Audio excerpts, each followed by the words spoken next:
திருவருகை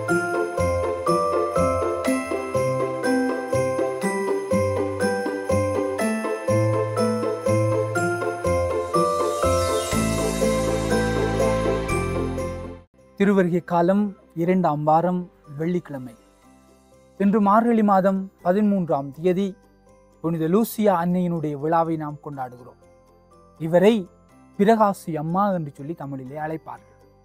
இவர்தான் கண் நோயாளிகளினுடைய பாதுகாவலியாக இருக்கிறார். ஆகவே இன்றைக்கு இவர் தன்னுடைய கன்னிமையால் லூசியா ஆண்டவருக்கு புகழாரம் சூடினார். இவருடைய சரிதையிலே நாம் படிக்கிறோம், இவருடைய தாய் இரத்தப்போக்காக இருந்த பொழுது இவர் மன்றாடுகிற பொழுது இவருக்கு வெளிப்படுத்தப்படுகிறது, உன்னுடைய கற்பு என்கிற லீலியை கொண்டு நீ ஆண்டவருக்கு புகழாரம் சூடியிருக்கிறாய், அதனூடாக உன்னுடைய தாய் குணமடைவார் என்று. இவ்வாறாக இவர் கற்பின் பாதுகாவலியாக இருக்கிறார். எனவே இன்றைக்கு இந்த லூசியாவினுடைய விழாவிலே இறை வார்த்தை நமக்கு விடுக்கக்கூடிய செய்தி என்ன என்று பார்க்கிற பொழுது, நம்முடைய பணி வாழ்விலே குறை சொல்லுகளும் பழி சொல்லுகளும் அடிக்கடி நம்முடைய வாழ்விலே ஏற்படுகிறது.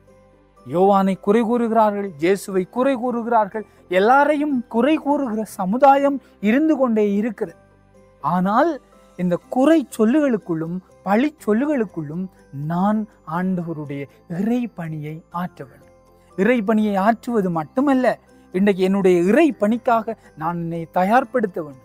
என்னுடைய வாழ்வால் இன்றைக்கு நான் ஆண்டவருடைய இந்த 2வது வருகையை எதிர்கொள்ள வேண்டும்.